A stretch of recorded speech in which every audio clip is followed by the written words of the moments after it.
হাটের সঙ্গে কোনো হাটের তুলনা করা যায় না। সাউন্ডও ভালো, ধ্বনিও আছে। আসসালামু আলাইকুম। আজকে ইনলি হাবের সম্বন্ধে কথা বলবো। ইনলি 101 হাব।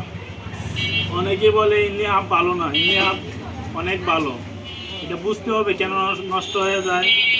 হাফের অনেকে আছে সাউন্ড বাড়াইতে যায় এই যে অরিজিনাল গিরিজগুলি মুছা ফেলা, এটা কোনোভাবেই মুছা যাবে না। এটি মুছলে এগুলি ভেঙে যায়।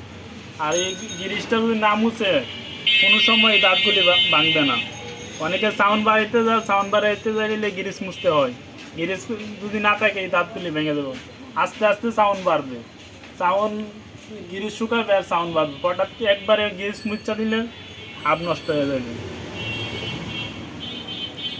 আর অনেকে এক্সেল স্প্যান্ডাল করে ভাই, স্প্যান্ডালের ব্যাপারে কিছু বলো। স্প্যান্ডেল করলেও তাড়াতাড়ি নষ্ট হয়। স্প্যান্ড মানে তুমি কি বলতে চাচ্ছ, ইনলি কি শুধুমাত্র রাইডের জন্য? হ্যাঁ, শুধু রাইটের জন্য। এদিকে সাউন্ডও আছে, তারপরে সাউন্ডও আছে।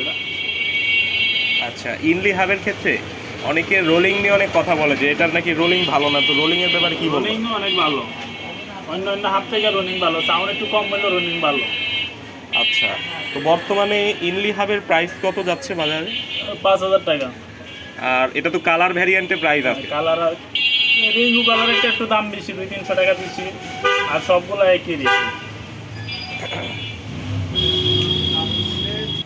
তাছাড়াও আমাদের শপে সকল প্রকার সাইকেলের অ্যাক্সেসরিজ অ্যাভেলেবেল আছে। তো যাদের প্রয়োজন আমাদের শপে চলে আসবেন। আমাদের শপের লোকেশনটা হচ্ছে ঢাকা ক্যান্টনমেন্ট, ইব্রাহিমপুর বাজার, ডাচ বাংলা বুথের সামনে। ওই দেখেন ডাচ বাংলা বুথ। আর আশা করি একবার হলেও আমাদের শপটা ভিজিট করবেন, আশা করি ভালো লাগবে। ধন্যবাদ, আসসালামু আলাইকুম।